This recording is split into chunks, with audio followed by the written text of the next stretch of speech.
Good everybody, welcome to Rana's Radar, presenting a world-class restoration right here at the Grand National Roadster Show. Behind me, an absolute work of art has taken place in the 1955 Volkswagen Karmann Ghia by the very talented hands of Type 1 Restoration.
The Italian-designed coupe has been given a new life, full of brilliant virtuosity by the hands of Buddy Hale. Let's invite him in and find out exactly what is involved in this beautiful 2026 winning car. Buddy, congratulations. Thank you, I appreciate it. I have been following this build and I know how hard you have been working. First of all, how do you feel right now? I feel good, calm. You know, we had a real rough week last week, but going through that and getting the car here, I'm just grateful to be here, to be honest with you, and happy for the guys. And you know, everybody really stepped up. Well, it looks magnificent, and the display speaks for itself. It has been received so well right here at the Grand National Roadster Show, the 55 Karmann Ghia. Yes. You have taken a car that is cherished and loved by so many enthusiasts. Right. Done so much to it, yet not changed much from what came from factory. Right. And I think that's what fans have appreciated the most. Right. Yeah, I didn't want to take away from the original design too much, but yet we knew we had to do enough to be able to be competitive in this class. So I feel we nailed it. I think you have. Yeah. Every inch of the Ghia has changed, has been transformed to bring it to the modern day of what the standards is when it comes to custom restorations. Right. Let's start right at the beginning. Okay. Take us through it. We want to go inside Buddy's mind, because to see something of this caliber, and how did it begin? We have to take it back to 2022 when we came here the first time. Okay. And you know, I felt we were way underprepared and overwhelmed. We had no idea what we were getting into. You know, so when we built that car, although we were building it for this show, it wasn't built for this specific show. You understand what I'm saying? And so going back on the start of this, we knew what we had in front of us and what we had to do. And so this is what we created to get to this second show. I'm starting to understand the name Karma. You have participated in the Slonaker competition before. Yeah. And I guess that is, it has helped you to try to navigate ways. Right. But this still is to an absolutely different level. Yes, yeah. And you know, all we had to go off was the last build that we did. Yeah. So we knew that we had to completely go above and beyond that last build. And we you know, sitting on the sidelines for the last 4 years and studying the class and seeing what the other guys were doing and, you know, what they were taking their cars to, you know, we just knew that we had to bring this car to this level. Always, you know, Troy and Adam, the 36 that they brought last year, it was just, you know, that influenced us a lot. Troy from BBT. I mean, there's just so many influences that we have, you know, throughout the years that, you know, we were able to pull inspiration from. I think the biggest respect for us is like, this is a hot rod, you know. It's just still a hot rod. It's still a hot rod. It's just. It may look like a diamond jewel that shouldn't be touched, and I am going to say that. But it is a hot rod. It runs. It functions beautifully. Yes. It's been done to the state-of-the-art level. Yeah, and everything works on it, you know. And this car wasn't thrown together just for this show. We're not going to go back to the shop, take it apart. We have some tweaking to do to it and adjustments to make, you know, but as far as everything being done and being done right, we're extremely proud of that. We're going to get to all of that, some of the obstacles that Buddy would have had, some of those tweaks that he needs to do for future participants, for future people who are looking at registering and trying to win the Slonaker. Buddy, 4 years of yourself into this build. Yeah. And this is why it was so important for us to have a sit down so people can see what it takes. Yeah. And it takes a lot of blood, sweat, and tears. Oh, yeah. We've actually had the car in our possession for about 6 years, but you know, it goes to interior, and there's moments where the car sits and you're not able to work on it. So, you know, not all of that is, you know, you say a 6-year time frame, but I would probably legitimately say 4 straight years. 4 straight years. 4 straight years we were working on this car 24/7. You've got a very supportive wife. Yeah, oh yeah. You would have to have a supportive spouse when it comes awesome. to doing these Yeah, builds. she's very supportive, and the supportive, that's not even putting her in that category. I mean, the stuff she puts up with and helps with, and it's just unbelievable. I couldn't do without her, that's for sure. Love that. Yeah. 1955, Karmann Ghia. It's not a car that we usually see competing for Slonaker. Right. Let's talk about that for a moment. Yeah. Let's talk about yourself and Volkswagens, because Buddy, you have been on the channel before. There is a shop tour as well of Type 1 restorations out of Tempe, Arizona. Let's talk about Volkswagens, because Wayne's one is here as well. Well, he didn't win the Slonaker, but he won a couple of awards here, and Triple Crown, and yeah, I think that's where you met us with Wayne's car, and he's awesome. He's an awesome guy, great customer. To turn the Volkswagen into a hot rod, it's not something we see every day. No. But goodness, you did it well. Yes, I believe we did. I believe we did. So how did this particular car come about? Was it Dennis's that he came to you and said, "I've got this, do something with it"? We did a 64 4-door Falcon for him. Okay. And he wanted to do another car, and his brother had a Karmann Ghia. He's like, my brother had a Karmann Ghia, so let's just do a Karmann Ghia. And so after the last Slonaker, we went back, and I think it was maybe a week later, we were having lunch. And we were just telling him about the show, and he's like, you know what? I think I want to do that. Let's do that. And just like that. Just like that. But one of his stipulations was, he's like, if we do this, I want to work on the car with you guys. I want you guys to teach me, and I want to learn about it. And that was kind of in the beginning, I didn't know how to deal with that, because there's not every day you're going to bring a customer in. No. To show him, what you're doing, because there's a lot of mistakes being made, and there's a lot of setbacks, and there's a lot of... Now you're not just building and designing, you're teaching as well. You're teaching as well. And, the cool thing about him, I mean, he showed up every day to work. He's retired, he sold his company, and he showed up every day to work. Wow. And it was like, it just made us all closer. Wow. And the work that he did, and the work that he put in this car, and not only that, towards the end of this build, he was problem solving things with us. I absolutely love that. We are going to have a chat with Dennis as well and get his thoughts and how he feels today. Oh, yeah. Such a big day. Yeah, and it was, and that was the biggest thing, is like, we hit snags and we hit roadblocks, and we're sitting there going, and he's back there going, hey, what if we do this? And that was just like, that moment was like, for me, it was like, he's in this. Yeah. And he's a part of this. So, I knew right then and there, I'm like, all right, we got this. We're gonna make it happen. And that would have been more motivating for yourself to have the customer be that involved with it, because now you know that he's not just coming to check to see that the work is being done, if his money's going to, the right What's place. What's taking so long? Why is this taking so long? The usual questions that you would get from a client. Because when he's there prepping all these parts out for detail, and that's what he was doing, is prepping all the parts out for detail, detailing the parts. And there's a lot of parts that had to be detailed. There's a lot of them. Oh yeah, and not only that, like his friends would come and visit it, and they would come to town to visit, and he'd put them to work. So they were sitting there on vacation working on this car with them. Now I'm even more interested to have a chat with Dennis. That was awesome. It was awesome. Great. A couple of his friends were supposed to be here, they didn't make it, which is, I felt bad about that, but it's all right. I love that. So many people on the out there, they love it when people work themselves on the cars, and not everybody's a big fan of hiring a builder. Right. But there are things you can do, there are things you cannot do. Yeah. So, to have Dennis be smart enough to say, I do need professional help. Yes. But his passion and attachment to the car said, no, I still want to be involved. So I have so much respect for that. Oh, yeah, it was awesome. I have a lot of respect for that. It was a little leery at first, but, he started showing up every day, and it's, But Buddy says a lot about yourself as a builder as well, because it does take a certain kind of somebody to allow someone into their workspace. Yeah. And be involved with it, because at the end of the day, it is your name. It is Type 1 Restorations behind the build. Yes.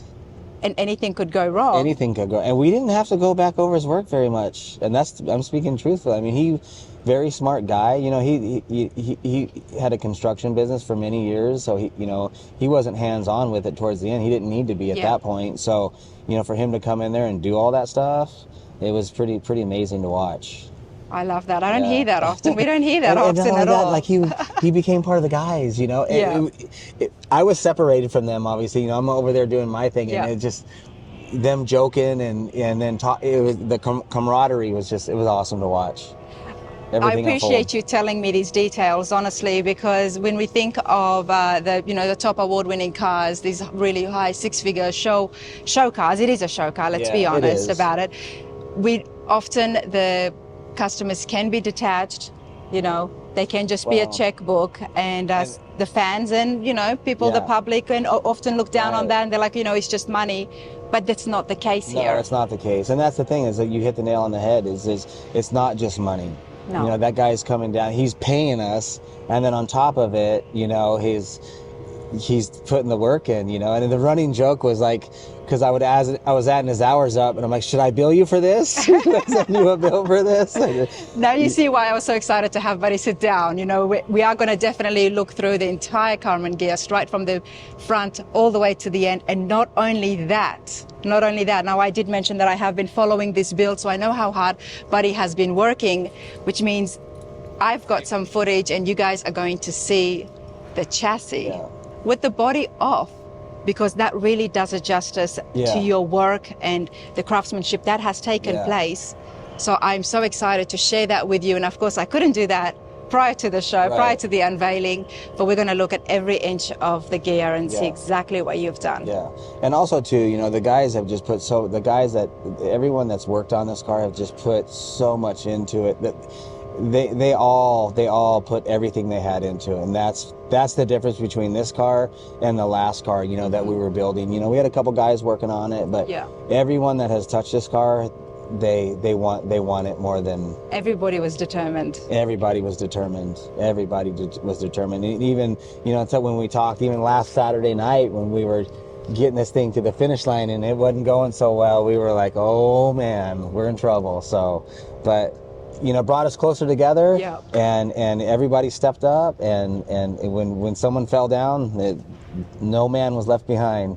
So it was amazing. It takes a whole team. Yeah, it took a whole team. For sure. And it's not just about the car. Of course, we're going to be looking to see all those changes and magnificent custom work that has happened.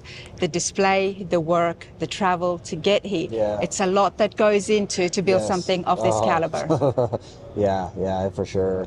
I mean, you walk around here, I think you walked around the last couple of days, all the build, you can see how tired everybody is. Everybody's tired. That's why I've got Buddy sitting down, everyone. But hey, let's take a look at the Ghia known as Karma. Start off, let's go at the front end. Buddy, talk to me. The headlights and the front turn signals, we brought them down an overall inch to bring them down closer to that bumper. The front bumper, the bumper guards, everything was fabricated from scratch. The horn grills were modified. The body line up the front was modified, and one of the cool features too that I love and about that front, the trunk latch right there, we took the body molding and integrated it into the trunk opening mechanism. So yeah, this whole design here was fabricated from scratch. We added all this, but so this is actually the lever to engage the trunk latch. So you just pop that up.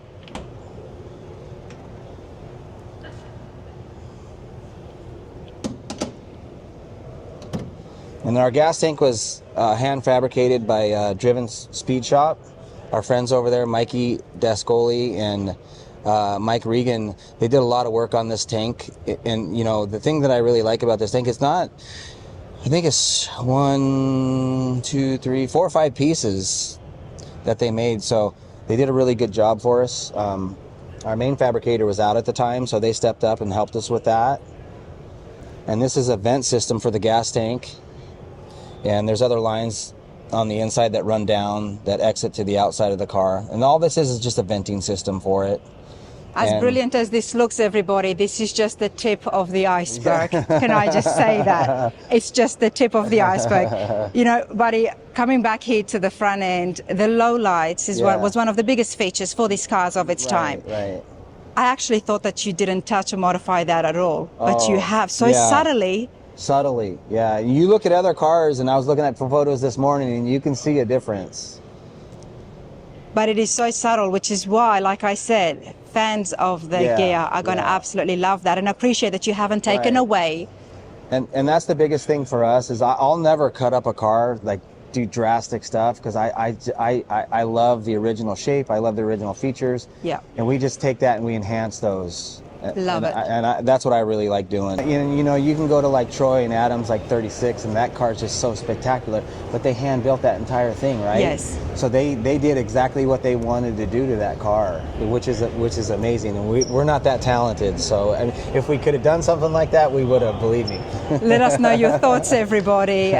Here is the Karmann Ghia. Let's continue on. Very subtle, brilliantly done, and this is just the tip of the iceberg, especially with you teasing us of under the hood. Yeah.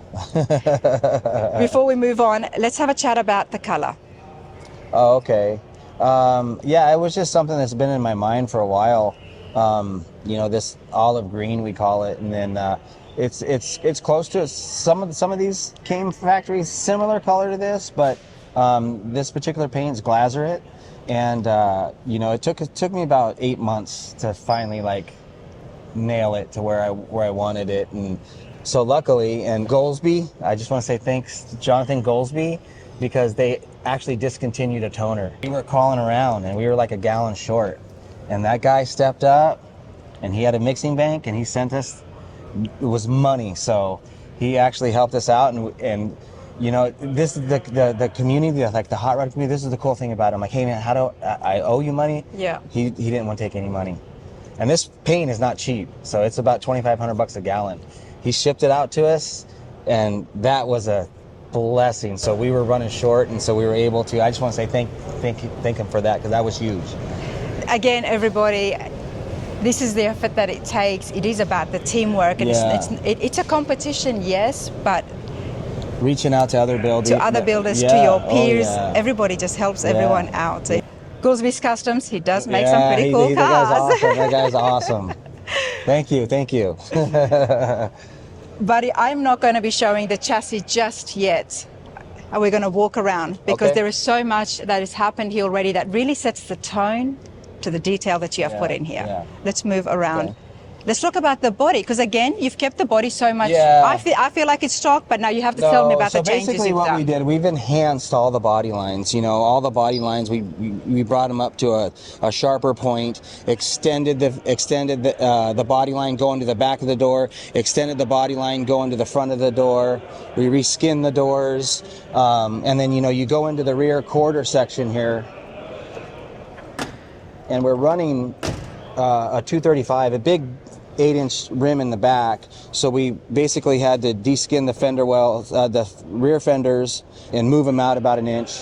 We put mini tubs in there using the factory fender wells. We just collected like about 4 sets of them and extended them, and then we brought the inner fender well in about 2 inches. That way it would clear that big back tire. And we don't have to let the air out of the tire or anything. When we raise up the back end, the tire just drops out of there. I mean, we got just barely enough room, but we can get them up underneath there. This is, after all, a hot rod. Yeah, I think so. It's a hot rod, and those changes are so necessary. Yeah, Bobby Alloway was looking at it yesterday. I'm like, is it a hot rod? Just tell me it's a hot rod. God damn it. What was his response? Please tell me. He's like, it's a hot rod. Because he would always call it a Volkswagen. I'm like, no, man, we build hot rod. These things, we make hot rods out of these things. It's just because it's a Volkswagen doesn't mean it's not a hot rod.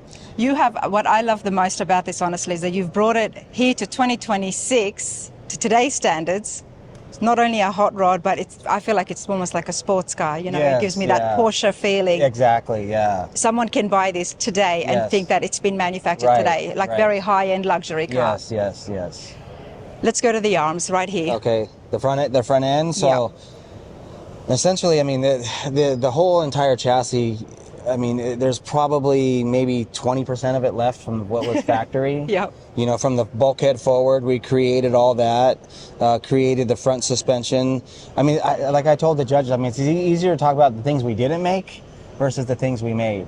Again, it's not as crazy as the 36 that Troy brought, but we made a lot of stuff for this car. I love the comparison. I do love the comparison. That car is just... The 36 Ford Highboy is on the channel, the winning Amber car for last year.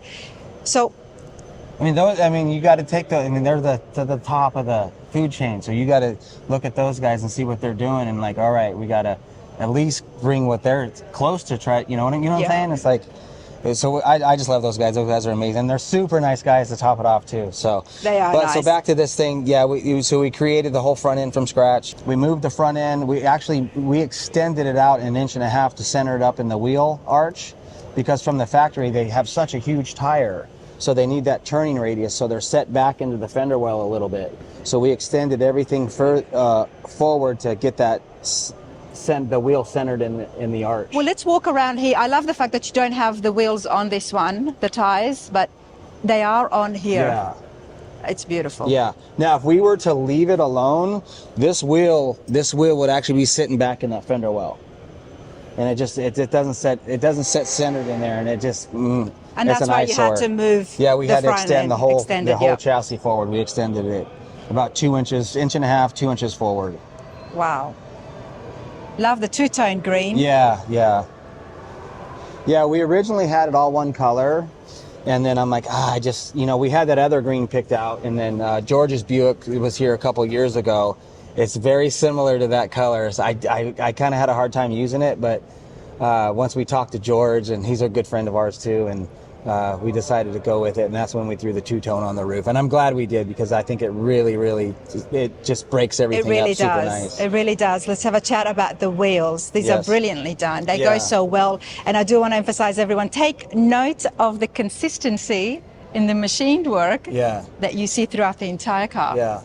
And those were done out of Europe. Our friends out of Europe did those. Rim Carthead. I don't remember their name, but I'm going to post some videos up and give everybody their proper thanks. Due credit. Yeah, due credit, exactly. Now talk to me about the Ghia in 55, the engine. Now the engine, that was a huge undertaking, because when we started out, we actually have a second motor for this car. Okay. Yeah, so when we started out, we were building this other motor, and then, I think it was about 2 years ago, talking to Doug Gonzalez, the motor guy, he's like, why don't we just do our own stuff? He's like, I'm coming out with my own heads, and I'll build you prototype heads and the crank and all that stuff. So he actually made a lot of one-off parts for this motor. Okay. And so so it's a 2.3 liter. And it naturally aspirated, makes about 254, and then we spray it with a 50 shot of nitrous, so it's over 300. There we go. This is because we're getting to the hot rodding part, the heart of the hot rodding. And then that's where the big back tires come in, because you gotta brace this car up and take a look at this, everybody. For the horsepower. And one of the biggest things we did, and we thought it was cool at the time, but we didn't understand what a huge undertaking was going to be. Usually these fans are clocked to the side. Every Volkswagen you see, majority of Porsches. So we took this and we center mounted this. And we designed the entire pulley system. Then the fan shroud was built from scratch. Everything you see in here was built from scratch. So, but this was a big undertaking. It wasn't something that was just done overnight. But that's one of those things that sometimes you fix from the factory that they could have done better. Yes. And I do know that, and I have seen it, and it just makes so much more sense to have it be centered. Yes, yeah. And Evan machined a lot of it, and our buddy Patrick, he came on board for about 1.5 years because we were so busy. We had Evan so slammed. Yeah. So he's an engineer, designer. I would say he's a designer, computer guy. So he designed the majority of that. Are these the horns? These right here, the carburetors. The carburetors. Do you blame me, everybody? Come on, they do look like horns. Yeah. Of course they're not horns. Okay, Yeah, the so carburetors. these are 51 millimeter carburetors. The intake manifolds were 3D printed. These are the actual nitrous squirters. There's a jet that goes inside of there. So these were 3D printed. The solenoid holders and the solenoids were all 3D printed. Now we can't machine those because there's ports running inside of those. So those all had to be sent out 3D printed in aluminum, designed in 3D printed in aluminum. So these were a huge undertaking as well too. This is the breather system for the motor. So on the bottom side, you know, the valve covers vent through the body and they come up through here, and this is actually the breather system for the case. And the same, you know, goes for the front gas tank. It's a breather system for the fuel. This is a breather system for the oil. When it comes to these cars, especially when we're looking at the Slonaker, the Amber, the Riddler, it is this much detail that is involved. Yes. It's always this much detail that is involved. I do want to put it out there, everyone. We're not building, you know, this is not a driver, but for this competition, this is what's involved. And I'm trying to set the tone for the footage I'm about to show you next. This is what we see. Buddy has applied the exact same level of detail and attention to the undercarriage, and not only that, because yes, we've got mirrors here and everybody, you're going to have a look at that, but also to parts that cannot be seen. This is absolutely beautiful. I don't know about you, but I'm absolutely loving it. There is so much work. It's not just about making something function better, making it look brilliant. Yeah. So much work, so much craftsmanship. Buddy, let me get inside your head. The design factor, tell me about that. I mean, it's a work of art. Yeah. Well, I want to start off with saying, you know, 90% of the hardware was machined on this car. Evan machined it. He designed it. You know, we talked about it, and we wanted, I mean, you go through every other contender here and they're going to run 12-point ARP. That's what they run. So we wanted to be different. And I love Bob. He's a good dude. So we actually have some ARP hardware on here on this motor, just because we like Bob and I wanted to support him. But, you know, Evan did such an amazing job with all the freaking hardware, and we will talk about that later. Evan did an amazing job with everything.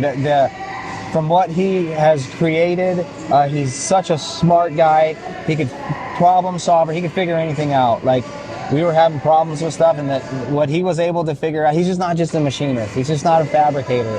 He's way more than that, and that's what I want people to know. You know, that the work that he put into this car, he put 4 straight years. 4 straight years. And if you were to average his hours out per week, I guarantee you it's probably anywhere from 60 to 90 hours a week. Wow. He was working on this thing for 4 straight years. I am not surprised, because the level of details calls for that. Yeah. These are not just parts that, you know, you put on, you bolt on. These are functioning parts. Yeah, they have to work. It's a whole nother level. It's a whole nother level. To do something like this and to pull it off and just, not just to machine it, but to make it work. To make it work. You know, this is all adjustable. These are the adjusters to screw these in and out, the tensioners. And so and you fire this car up and it fires up and it runs and drives. You know, we were able to put 2 miles on this car, which doesn't seem like a lot. But for this car, it's a lot. It's a lot. By the time I got in to drive it, I was so pissed off, I didn't even care. I'm like, we're driving it, I don't care.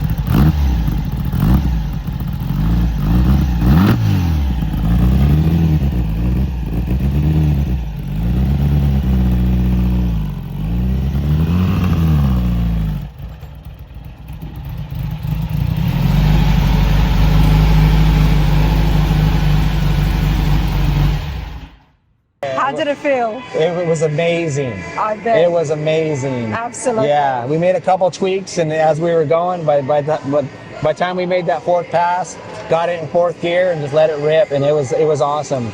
So that's what I'm proud of the most, is like everything works. This car wasn't thrown together. We weren't assembling it in the parking lot. We weren't here all night I don't assembling think it. anybody would think that this car was just put together or thrown together. Yeah, no, Definitely not. We're proud of that. When you look at the details here, especially the bolts, the amount of consistency that has happened here, there is so much detail. It looks great, but I want to emphasize something before I show the next clip. Buddy here has applied the same level of detail to every inch of this car, and especially to parts that cannot even be seen. Yeah, no, yeah. While we do have mirrors that we can see the undercarriage, and we are going to have a look at that, but there are parts that no one would be able to see. The judges would not have been able to see. And all of this stuff too, I just want to point out, like, they're not stencils. It was all hand masked. Jesus and Dennis and Jake hand masked every single component that you see here that we were able to paint. You know, so it just wasn't, you know, we would polish them. You know, they'd come in here and hand mask all this polish area. We'd go back in the glass bead box, glass bead that. Then I would come in and spray it, and then they would unmask it. Wow. And Jesus would come and clean up every single line that you see. And throughout the entire car, it was piece by grueling piece. So it wasn't something that when we were on the back end working on this thing and we were finishing up, it wasn't things that we could just polish and just put on the car. We had to spend a lot of time masking and painting and detailing it. So it was an extensive, long journey that was done. Like I said at the beginning of my video, full of brilliant virtuosity. Yeah. And that's exactly what has happened here. But hey, everybody, check this out. I had the pleasure, and that's why I was so excited to see this car unveil, because I saw the chassis. Have a look at this clip from 12 months ago. Yeah, 12 months ago. Yeah. These are parts that you cannot see right now, but take a look and see how much work and effort has been put into the 55 Karmann Ghia at Type 1 Restorations, the shop where this all came to life. Yeah. In the rear end, I mean, obviously there's a lot going on. So I think what we'll start with first is we basically started with this whole wishbone section, removed this whole back area in order to fit a 9-inch slick under the back of this car. So normally this is out here about 1.5 inches. So we brought our shock tower in, and this whole piece right here has been machined from a, scratched just piece of metal. And our rear frame horns as well have been hand built, sleeved, and then welded back on for strength. Wow. Tell me what the rear end would have looked like. Well, it's similar to this, we can go out there later and you can kind of see what a factory one looks like. These are much different. They're smooth. We stuck with the same configuration, but we just added a lot of detail, as well as these shock towers as well. We changed it up a little bit, added a bunch of detail in here. The reason I wanted everybody to see this is because it looks so beautiful. Underneath here, everybody, everything's handmade. Everything. It's about 90% handmade or machined as of right now. And the chassis is about 90% done. We have a couple, paint corrections we got to do to it, and a couple more pieces we need to make, but very, very, very small. But this, for the most part, we're done a year early, which is, we've accomplished the goal, we set out to do. Now, so many parts are handmade, and that is not limited. Talk to me about that. So, we decided to go a little further with this build. It's just all the nuts and the bolts and the countersunk Allens, and, we just decided that we wanted to do something totally different and something just real wild. And, we started off with blanks, like I was saying, but they were just so inconsistent.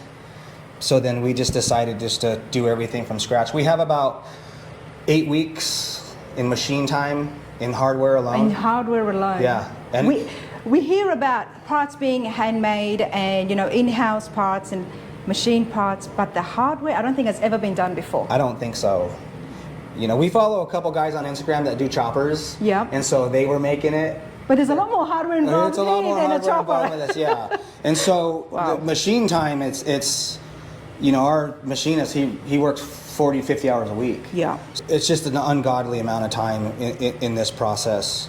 And it's not just the hardware. When we have a look at the small pieces that have been put together and the amount of detail that is involved.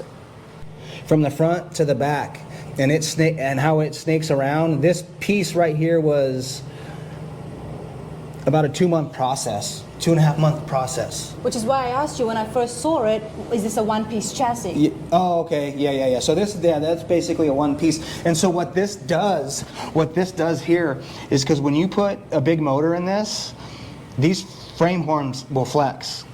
And then so usually what that causes is you'll break your axles. So this right here, in theory, stiffens these up, and then It's a structural piece. Exactly, it's structural. And then so we're going to have a couple of rods that snake up here that attach to the body that locks this rear end in place. That way it has nowhere to go. Because you are putting a more powerful engine here than what was. Yes.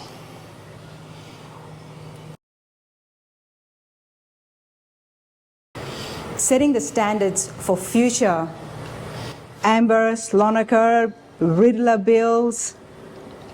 This is the battery, I'm guessing. Yes. And we have an auxiliary battery on the other side, because we're going to hook up some lights for underneath the car when we display it, and it'll run through that battery right there. And even the battery cover, again, the attention to detail is absolutely phenomenal. And I think I found my favorite part. Yeah, that's one of my favorite parts too. So that's the torsion cover. And we kind of carried this theme throughout the car, inside and out, on a bunch of other little areas that when you come around the front, you'll see where we kind of followed that through the front and the rear. Seeing the hardware and just the bling that it brings out from the design that you have done, people would want to have that. Would you consider? No. It's too much time, time consuming. Yeah, no. Wow. All right, let's move on over here, everyone, and let's have a look at the shifter. Yeah, and that's all machined and handmade as well too. And even the parts that's not going to be seen underneath. I mean, there are so many parts here that will never be seen. No. Yeah, we'll most likely have a boot that covers this as the interior finishes it off. Now let's move over here to the front suspension. We can start here on the arms. Here's a factory arm. We modified it a little bit and capped this off and cleaned it up. So it's a one-piece deal, and we decided to make this a two-piece. I just kind of wanted more exposed hardware, and those are machined. Those aren't chrome. Those are actually machined out of stainless. And so it's a two-piece deal.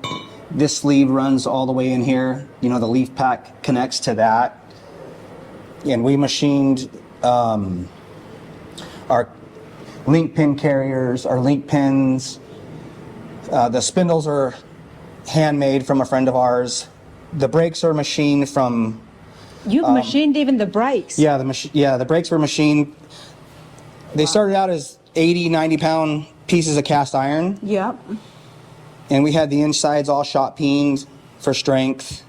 These are Willwood calipers, and so they don't look like Willwood calipers right. anymore. So we just machined them. We actually got in contact with them to, we found out the specs. Yeah. That way we didn't go too far. So they worked with us on these, which was pretty cool. I'm not familiar with that. Has that happened before, where somebody would you don't know? Maybe, I don't know. What was their reaction? Were they surprised? Oh yeah, they didn't want to do it. They didn't want to do it. Yeah, they didn't want to do it. So we're not going to mention the people's name, but they gave it to us, and we just went off of their spec. But you've made the product look so much more appealing. Yes, yeah. So nobody can diss on that. Now even the rack and pinion here, everyone, has been machined. So basically, the only thing that we did not machine or do up here is the brakes, the tie rods, and the steering box. But everything else is either handmade or machined up on this front suspension. Talk to me about the design I'm looking at here. That was actually a mistake. It was a beautiful mistake. Sorry for me noticing it. Yeah, that was actually a mistake, because there's actually another piece behind here that has a lot of detail in it you won't even see either. And I just felt that it was just too much contrast going on back there, so we added that filler plate. It was like a last minute deal, so we just added that. And I love that you've turned a mistake into a work of art. Yeah. And it flows, it goes, it's well done. Yeah. And this is actually a nut here too.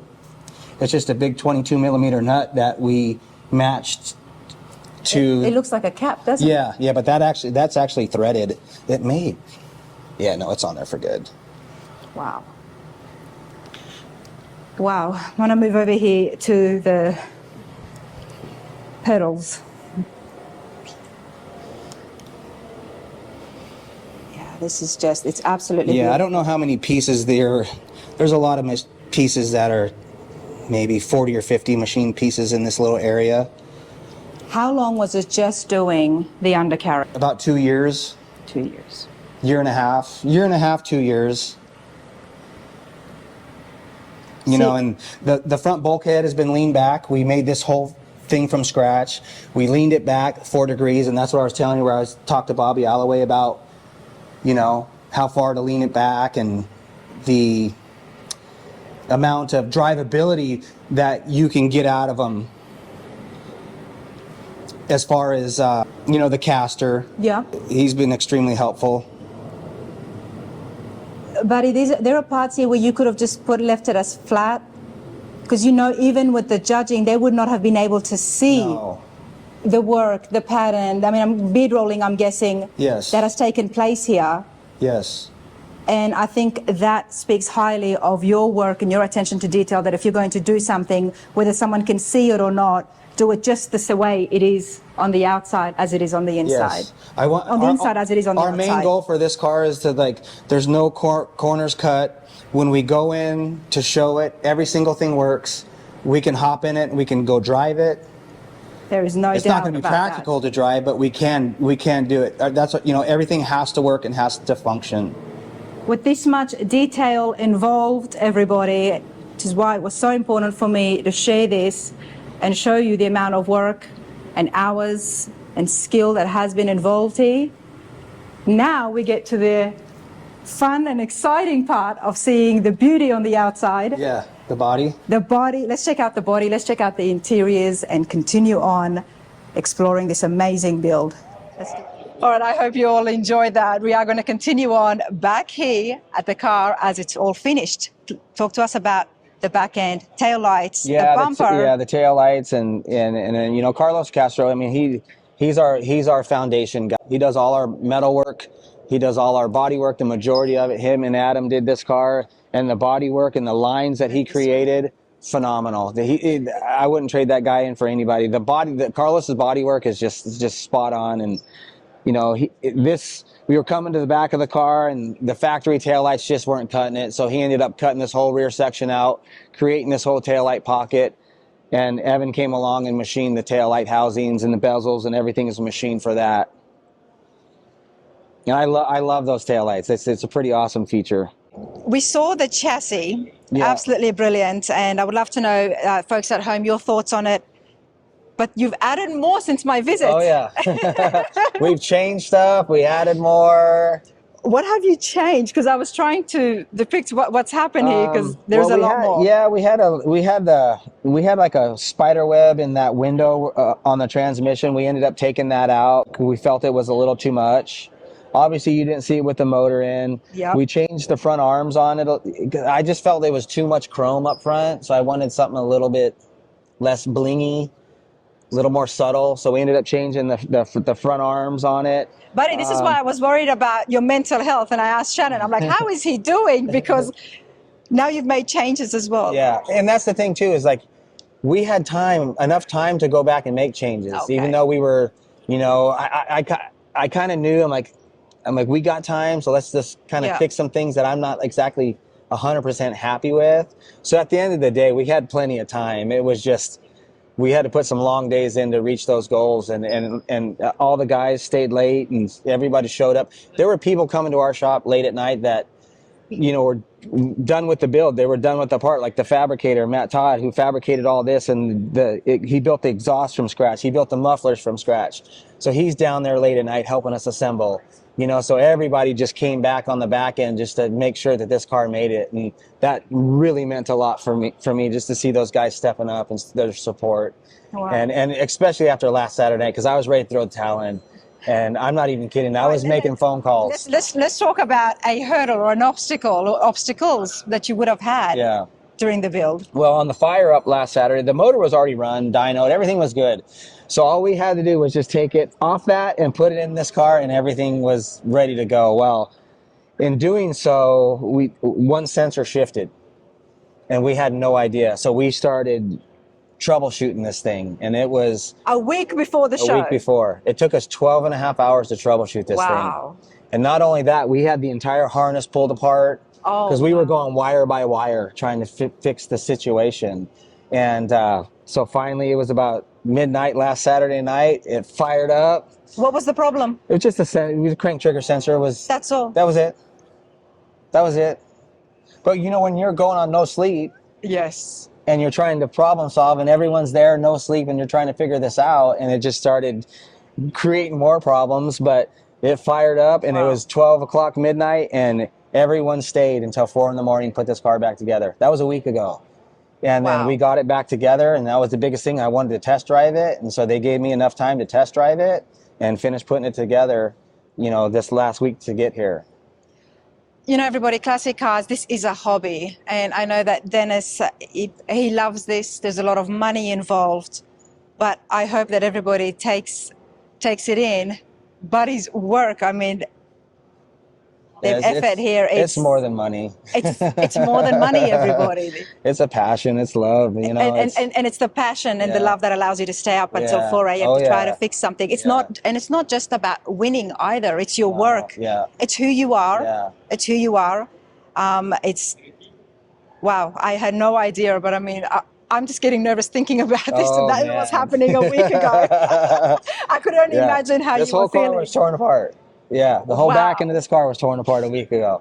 Wow, okay. And the best part about it is it went back, everything clicked back together, everything works on it, and we're proud of that. And that shows your fitment and how well everything was done in order to pull it apart and put it back together. Without scratching it. Without scratching it. Yep.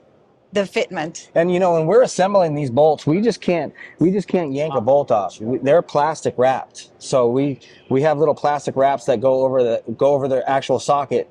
So there's no metal on metal touching anything. These bolts are specifically made, they're custom made bolts, everybody. For this car. For this car. Yeah. Did you make the tool for it as well? Evan made all that stuff. We have tools. We have certain tools in our toolbox that are just for specific things on this car. It would have 100%, to be. Yes. It would have to be. Yeah. Wow. Yeah. Let's continue along because you know what, everybody? It does get better. We're going to have a look inside at the interior. The interior. First of all, to help us out, what was happening in 55 on the inside of the car? I mean, basically got a little back seat, 2 front seats, some crappy door panels, and none of this back area, this entire back area was fabricated. All the sheet metal that you see, the entire back area was fabricated because it's just a little seat area back here and a little shelf area back there for a little seat. You barely got any foot room back there. I didn't want to put the back seat back in it. I wanted to utilize it, kind of make it like just a 2-seater, you know? And because there was really no purpose for that seat back there. But you definitely found a purpose for it now. Yeah, we found a purpose for it. Of course, the tank Evan machined all the molding, all the window cranks, all that stuff. Evan machined that with help of Patrick. You know, Patrick jumped in here and did some design work for us. You know, another thing that's really cool. Before you close that, let's see the back of those doors. Oh, yeah. Wow. These were all handmade out of stainless. And then the door panels. Yeah, so when we dropped it off to Tracy, you know, kind of a funny story. People actually don't believe it, but when this car was dropped off to Tracy, you know, one of the things I talked to Tracy about was I really didn't have any input. You know, the only input that we had, you know, we designed these spears right here. We made the actual door panel itself out of aluminum. And Mike Bailey, another fabricator of ours, he created all of these, you know, he created all this door panel. Mike Bailey did all the fabrication work back there. And, you know, he built these all these door surrounds by hand and TIG welded them all, stainless Wow. metal finished them, did an absolute amazing job. And so when I dropped it off to Tracy, I was kind of at a point in time where I needed a break from this car. And, you know, I told him, I'm like, man, just do an awesome interior and don't send me any photos and I'll pick it up when you call me. And he was like, he kind of like, you don't want any photos? I'm like, I don't want any photos. I just wanted him to run. And everything that you see, you know, carpet. That. Can we stop there for a moment? Yeah. You have taken, I mean, you've been so involved. Obviously, Yeah. you've designed every inch of this. Yeah. The interior. Yeah. You stepped back. I stepped back. You know, when Tracy came aboard and, you know, and learning about him and just talking with him, I just felt that that was the right thing to do. And I had not talked to anybody else other than Adam from Rad Rides about him a little bit. But as far as his ability and to design, I haven't talked, I had no idea. But talking to him, I felt it was the right thing to do. And not only that, it gave me a break just to focus on, you know, customers' cars at the shop and stuff, to get stuff caught up while the car was gone. And I had no input, none. And he took what we did and created this interior. And not only that, he had 3 really big health scares going through the process, 2 major surgeries. Wow. And he still delivered. I mean, he really stepped up for us big time. He didn't let us down. And the interior, I'm so proud of the interior. Well, He he's did done a an magnificent amazing job. And not only that, everything comes out. The carpet clicks out. The front panels click out. The back panels, everything clicks out of this car so you can service everything that you need to service if anything goes wrong. You know, if the window mechanism goes bad, we can pop these door panels off and get to them no problem. Wow. This is a cool thing too. The steering wheel all the way from this base down to the steering knuckle, Evan created from scratch. The heim joints, everything. And it's so much better design than the factory Volkswagen design.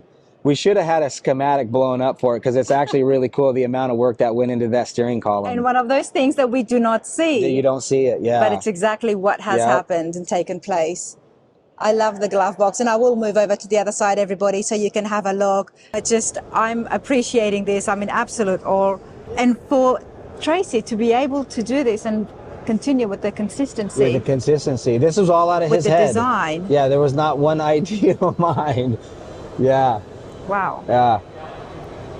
And even when I went there to pick it up, it's a 21-hour drive from my house, and it took me 48 hours to get there and get back to the shop. I mean, I was hauling ass picking this car up. And when I walked into his shop, they had the door open and I saw the door panel, I about fell over. I was so excited. I was so excited. And that's the thing is, you don't even look at the headliner. Look at the headliner. The headliner is just phenomenal. Everyone forgets about it. We're not forgetting about it, buddy.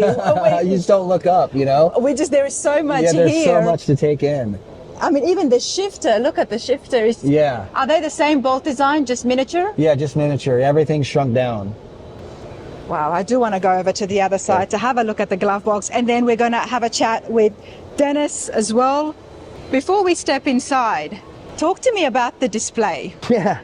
So, I mean, if anyone knows our last showing over here, our display was a little bit sketchy, and so you know, Carlos came up with this brilliant idea, which at the time I'm like, no way, because no way we're gonna be able to pull this off, but we were able to. So the display came about. You know, the whole reason why it's floating, there's a car lift sitting in the center of that display.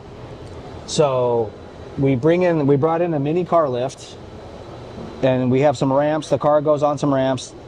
The car goes up about 6 feet. The entire display just basically slides underneath the car.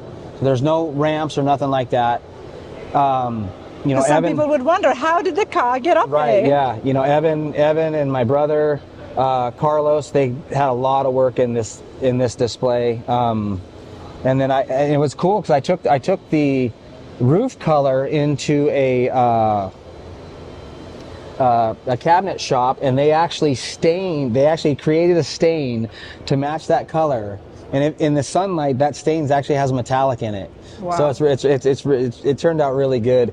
And you know, it kind of just played out the lighter color and the darker color kind of goes with the car. And you know, Evan made all the surrounds. We polished all the little hardware.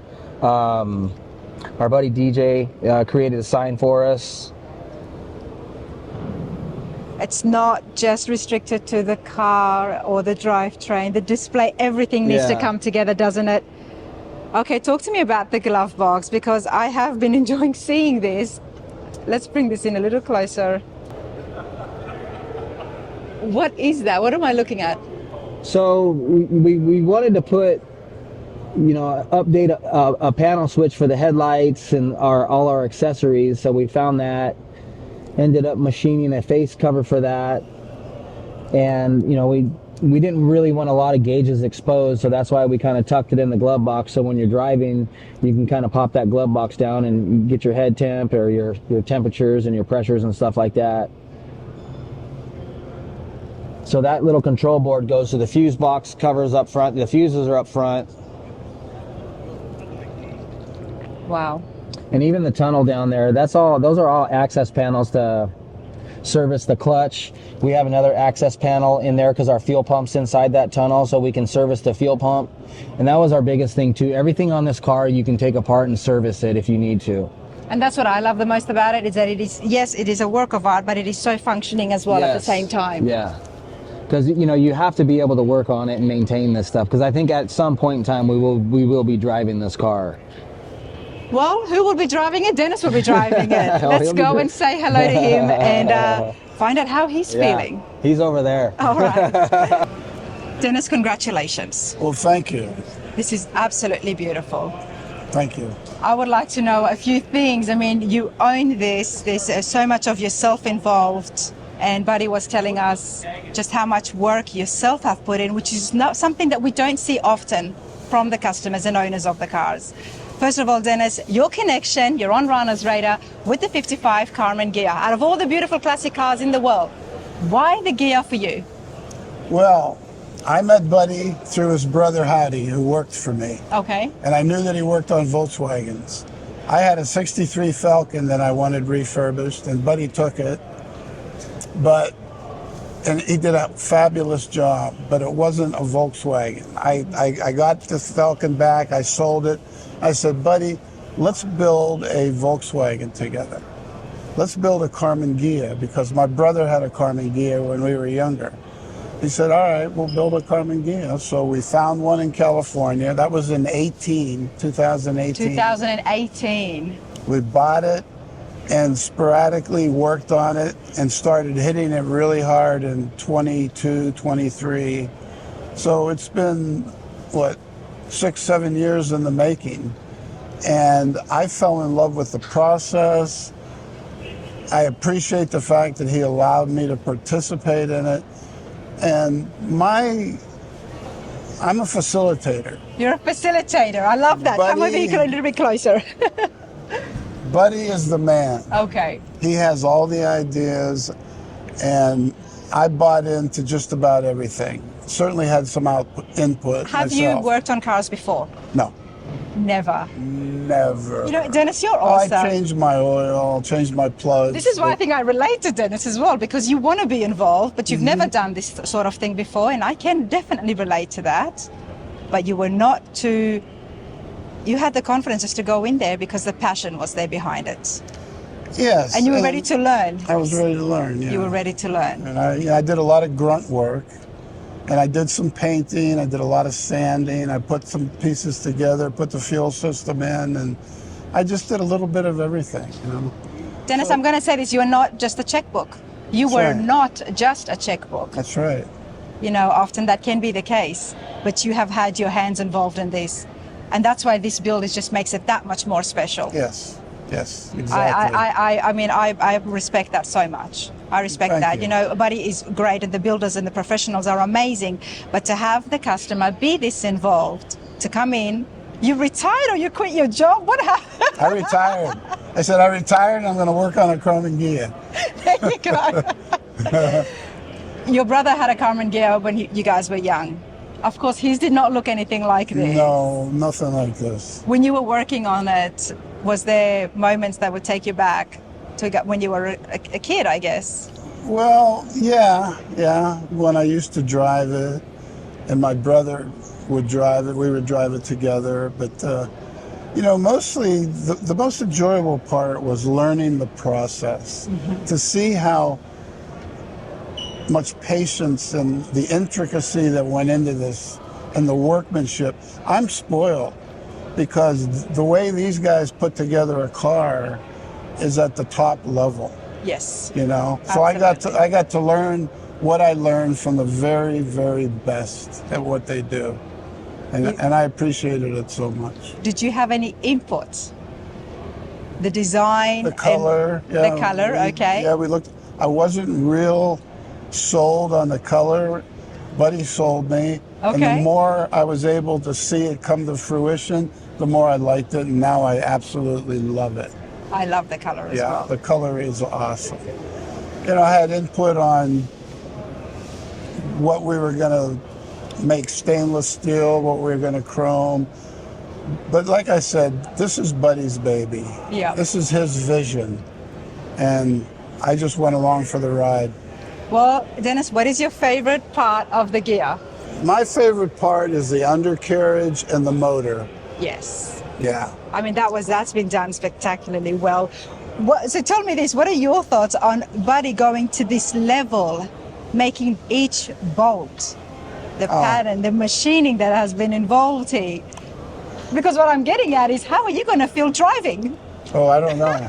I don't know. I'm nervous just thinking about that. A little daunting. I was asking your lovely wife, Julie, yesterday, and I said, so you excited you're going to drive it? She goes, no, I'm not going to drive it. I said, I know how you feel because it has been done so well.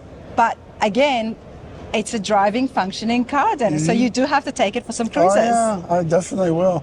And let's not forget Evan, the machinist, who is so special.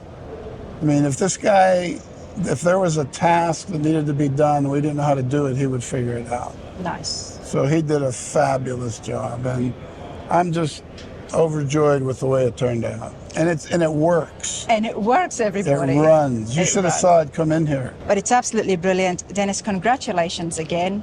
Thank you. What is your plans now? Will you be showing this around the country? Yes. I don't know if I'll go to every show, but I'm certainly going to go to most of them. I don't know how many we're going to, but I'll get more details of that. I'll be there. You will be there, but I will get some details from Buddy on exactly where he will be showing. So, folks, if you want to see it up front, from at home, then because this is definitely something worth seeing up close. And I hope my camera did it justice. But hey, congratulations once again. Thank you so much. Super happy for you and Julie. Thank you. Thank you. Dennis is overjoyed. Oh, yeah. Dennis is absolutely overjoyed. And I asked him, I said, how much input did you have? And he goes, I had some, with the color, and it's a work in progress. Right. But he said, this is your baby. Yeah. And I said to him, so what is your plans? I said, as beautiful as this looks, it still functions and it's great, which means you do have to drive it. Yeah. So he's keen to show it at some shows. Yeah. And for folks at home, where can people see this in person? Well, we're going to plan on Chicago. Okay. We're really looking at that one. We're definitely going to Del Mar for Good Guys. We're definitely going to Triple Crown. Yep. We're definitely going to SEMA. We're going to Barrett-Jackson. And those are the for sures right now. I love that. It's all over the country, everybody. Yeah. So, and there's some amazing big shows. They have been on the channel. Make your way to it if you haven't before, just to see the Ghia, I think so. Yeah. It's definitely something. I think it's spectacular. I hope you do. I really hope you do. Sometimes we get builders, they're like, something should have been changed. But I love that because it is spectacular. Yeah. No, we had, like I said, we had ample time. There's not one thing on this car that I wish we would have done or changed. Yeah. We did everything we could. So if we win, lose, or draw, we gave it our best. Love that. Type 1 Restorations out of Tempe, Arizona. Buddy Hale, congratulations again. I'm super happy for you. Yep, thank you. 2026 Slonaker winner Buddy Hale here from Type 1 Restorations. Congratulations. Thank you. I am so excited for you, and I think the entire crowd, the entire show was just as excited as you are, Buddy. How are you feeling? Oh, I still can't believe it. I can't believe it. It's amazing. Prestigious Slonaker Award for 2026 has been given to the 1955 Volkswagen Karmann Ghia, to Dennis's Ghia. How is he feeling? How is your customer? Oh, he's through the roof. Yeah, he's like I said earlier. He's already wanting to do the next one. So we have to slow him down a little bit. Do you think you will have Dennis come in and join again on the next build? Yeah, I think so. When we get back, we have to talk about what shows we're gonna do, and I think he really wants to really show this thing quite a bit. So it's definitely something that needs to be seen up close. Yes, I agree. So tell us about the award. There is a picture of yourself almost hugging that tall Slonaker. I mean, that's not the that's not the trophy you're taking home, is it, buddy? No, it is not. No, the thing that just, we're, Dennis and the shop and everybody who poured their heart into this car, we get to be on that plaque forever now. And that's huge. Now the award there, we can see, is what, $12,500. Yeah. $12,500 has been awarded. That goes to Dennis, I'm guessing? You know what? Like, he handed that back over to me last night. And I just told him, I just said, hey, let's just put this into travel funds, Yeah. And, I think that's what we'll do as we win, because we're gonna have to nail the dates down, but there's going to be a potential that we're going to go all the way to Chicago and then swing back all the way to Spokane, Washington. Wow. And that's a big journey. Absolutely. I mean, it just shows the relationship between you two, great relationship with your client. Now, tell us a little bit about your team members. Now, we know that Jesus is there. He's such an amazing, all the guys are amazing. Jesus had such huge input in this, and he worked closely with Dennis. So they got really close together, working together. And so that was huge, and, he took Dennis and, as they were working together every day, he was just so patient. And Jesus is probably the most patient one in the shop. But, he just took Dennis in and, formed a bond with him, and he was just so patient with him and how they worked together. And it was just awesome to see. And, Jesus is a huge detail guy. Like, a lot of that detail that you see in that car, him and Dennis, the way he masks things off, the prep work he does. Very skilled. A lot of that detail you're seeing is his as well as mine and Evan's. And, where Carlos, he's basically our foundation guy, all the metal work and all the lines and the sharp lines, the body work, and So help us out here and help me out. I have met Jesus. He's holding the big trophy, as we can see, wearing the black shirt. Who is the others around him? Carlos is next to him. Okay. Yeah, and so he like I said, he's our foundation guy, and he big time problem solver. Early on in the projects, and that's where he really shines and likes to stay. But he comes over, color sands and buffs. He can do anything, at the shop. So he's well rehearsed and all that stuff too. So and then we got Jacob, the young kid in the white shirt. Did you meet him? No, there were so many people, everybody. That's why I had to have a chat with Buddy and find out some of the team members that we can see in the picture now. As Buddy was telling us, Jesus is holding the big tall trophy. Carlos is in the white shirt to the left of him. Yeah. And then you've got Jacob. Jacob's pointing to the trophy. Okay, awesome. And who have we got there in the blue shirt and in the green shirt on either side of Jacob? Okay, so the blue shirt next to Evan, next to Jesus is Evan, and he does a lot of fabrication for us. And he's basically the one that he did all the machine work on that car. Okay. Design and machine. And the guy on the very end in the green shirt, he's our motor builder, Doug Gonzalez. Nice. And then you go to the opposite end next to Dennis, and that's our fabricator as well too, Matt Todd. Awesome. It's very important for me to bring light to some of the other members involved in the build. And of course, Yes. Evan did a phenomenal job. And you mentioned him a few times as well throughout our interview. It does take a team, doesn't it, Buddy? Oh yeah, for sure. And the thing with Evan too is he's not directly in house with us. He runs his own company, and he took a lot of time off to do this for us. With his other clients and other work. So that was a huge partnership, as well as Matt Todd. His company's Pinnacle Fabrication, and the work that Matt does is amazing. And the team, and we have more people too, obviously. I mean, there's a lot more people that's been so involved in this that it's hard to just mention everybody right now. You have done very well in mentioning many different names. You're very humble, Buddy. Of when it was announced, talk to me about that. I remember almost falling to my knees. I'm like, you can't, you just get crazy. Wow. You can't do that right now. I remember, I think everything, the past 5 years of holding on to this, this hope, was just for 5 years holding on to it. And it just, when I heard it, it just kind of, everything just let loose. I don't know. I just can't describe it. Well, I am happy for you. One other thing that I will bring to light. Now, there was a certain phrase engraved onto the Ghia. Oh, yeah.